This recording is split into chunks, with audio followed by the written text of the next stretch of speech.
여러분 삶의 가치를 전달합니다. 으뜸 동수기삼소 대표 김단입니다. 오늘의 땅 개발 돈 되는 주제 이렇게 한번 잡아봤습니다.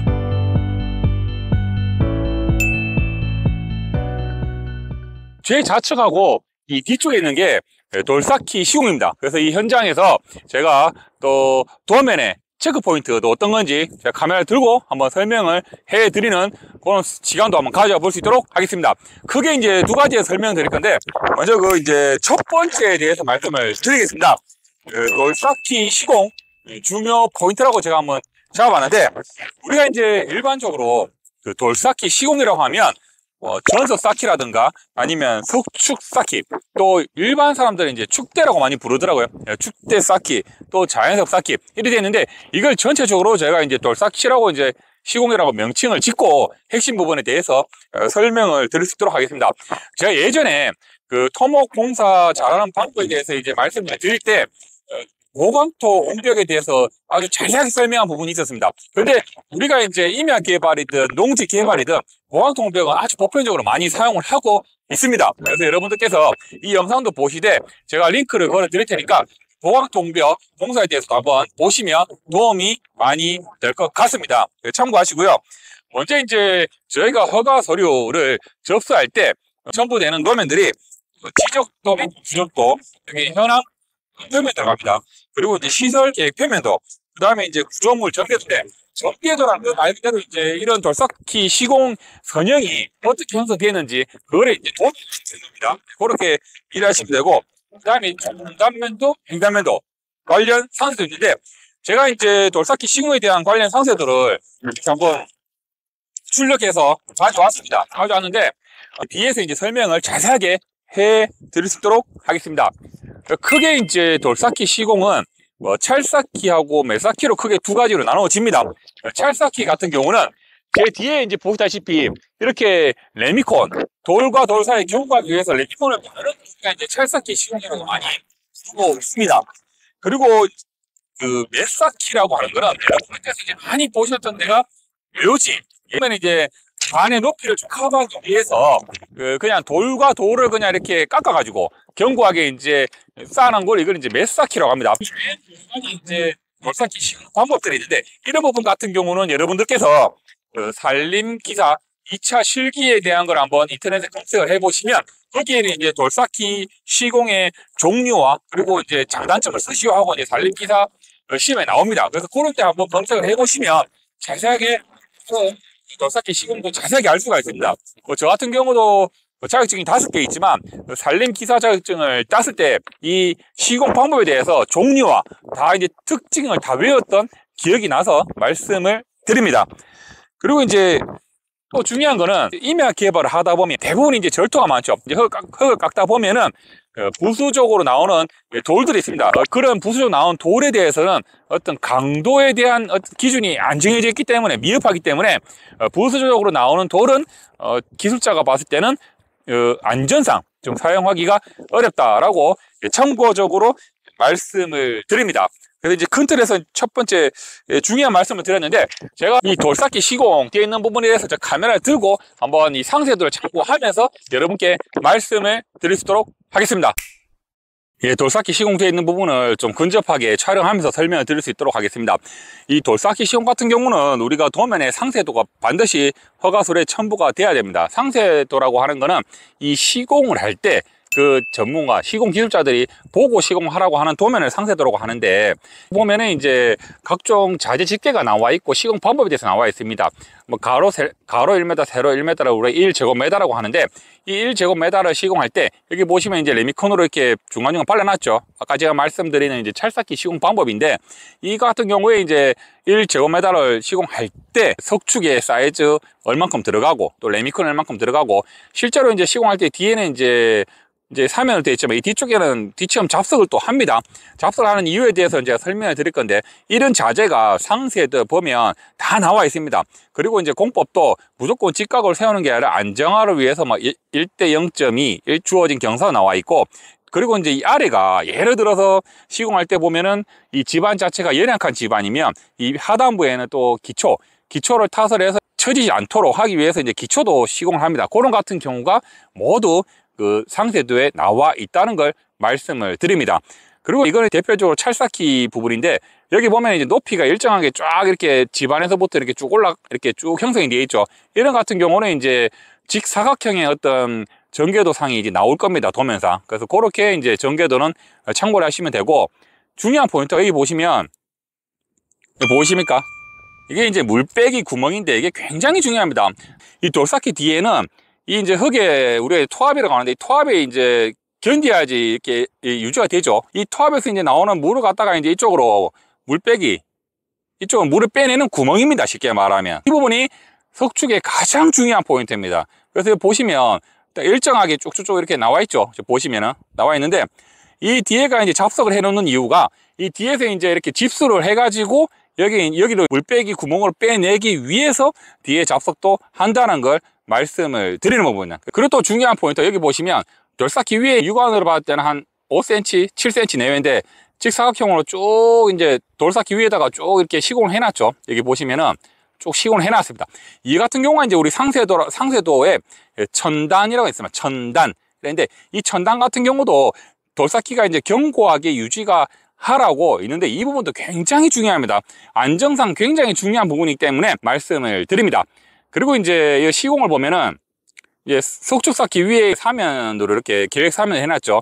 요게 이제 법적 경사가 있습니다. 시공하는 사람이 무조건 갖다가 이제 임의로 그냥 감으로 이렇게 하는 게 아니라, 뭐 절토 같은 경우는 1대 1.2, 성토 같은 1대 1.5의 경사를 둬서 하라고 이렇게 딱 되어 있는데, 쉽게 말씀드려서 이제 우리가 돌쌓기 시공 같은 경우는 무조건 하고 이 높이를 여기서부터 여기 이제 요 위에 사면부까지 다 돌을 뭐 쌓을 수도 있는데, 이럴 같은 경우는 돌쌓기의 어떤 구조적으로 안전상 문제가 있기 때문에 허가상에 우리가 이제 높이를 많이 높게 쌓으면은 토목 구조 기술사의 그 구조 안전 검토서를 첨부를 하라고 합니다. 그 검토 비용이 들어갈 수가 있고요. 검토 비용도 들어가지만, 만약에 이렇게 시공을 뭐 이만큼 석축을 쌓아놨는데 이게 안전적으로 이제 이렇게 안전하지 못하다고 검토상 나오면, 여러분들께서 또 그 허가상 준공받기 굉장히 어렵습니다. 옹벽 같은 경우도 최소한 이제 높이가 배설 깊이 포함해서 이제 5m 이상은 못 가게 되는데,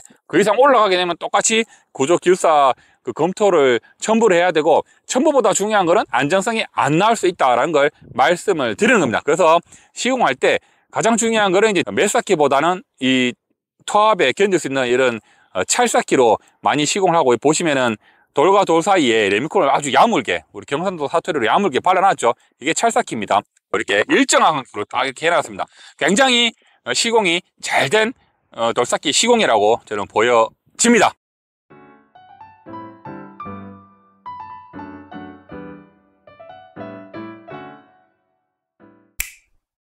또 참고해서 여러분께 시공의 어떤 주의할 점에 대해서 말씀을 드렸고, 그 다음에 이제 두 번째 말씀을 드리겠습니다. 절토 성토부 시공 방법인데, 대부분 이제 임야 같은 경우는 절토가 많죠. 그리고 이제 농지 같은 경우는 때에 따라서 이제 농로하고 맞추기 위해서 성토 작업이 좀 많다, 뭐 이렇게 크게 나눠지는데, 이럴 같은 경우도 여러분들께서 어떤 시공 방법을 토목 설계 담당자가 결정을 했을 때 여기에 대해서 어느 정도 더 이렇게 가성비가 있는지에 대해서 여러분들께서 한번 검토를 해보시라고 제 방법에 대해서 좀 말씀을 드리겠습니다.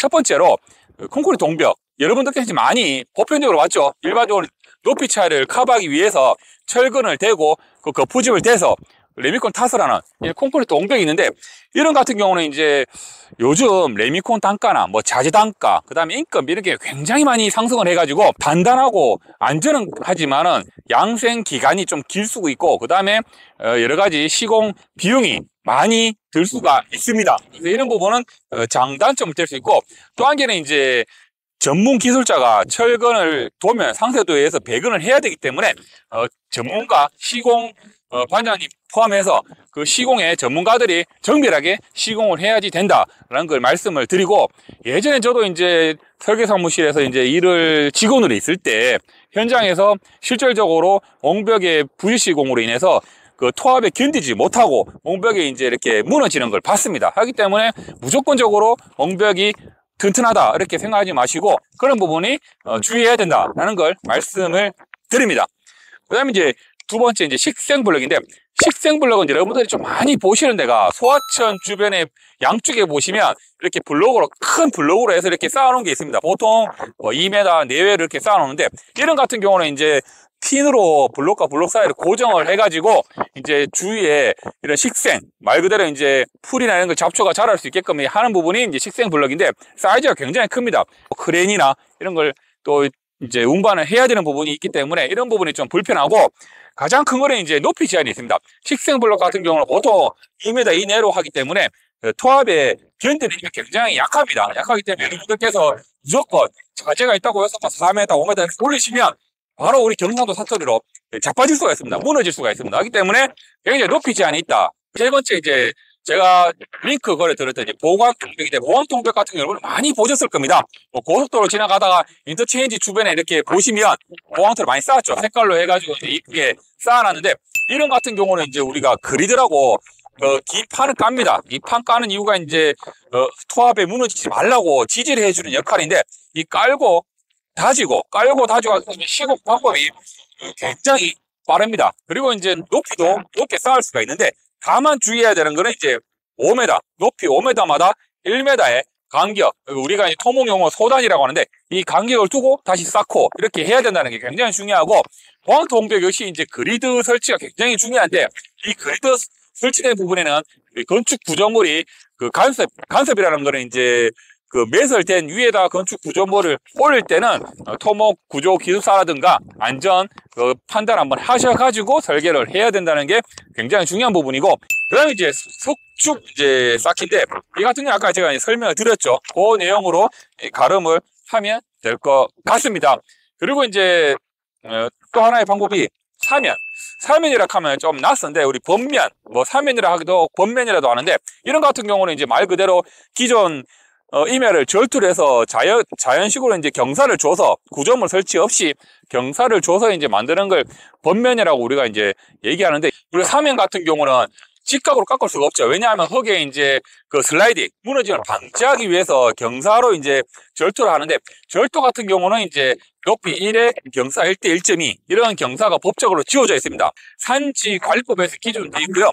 성토 같은 경우는 이제 좀 만만하게 1대 높이 1대 경사 1.5 이런 지침들이 있습니다. 근데 실질적으로 사급 공사 현장에 가보시면 이런 경우를 많이 안 지키는 거가 굉장히 많아요. 하다 보니까 나중에 이제 준공 전에 굉장히 이제 이거를 다시 어떤 전문가의 의견을 뭐 첨부하라, 아니면 재시공하라, 이렇게 문제가 많이 돼가지고 재시공, 또 그만큼 준공이 늦어지는 부분이 굉장히 많습니다. 하기 때문에 사면도 이런 기준을 좀 많이 잘 알고 계셔야 된다는 걸 중요 포인트로 말씀을 드리고, 또 사면 같은 경우는 이제 안정화를 시키기 위해서 뭐 초르종자라고 하고 거저덮개라고 하는데, 이런 같은 경우는 이제 안정화해서 쉽게 말하면 잔디식으로 이렇게 뿌려줍니다.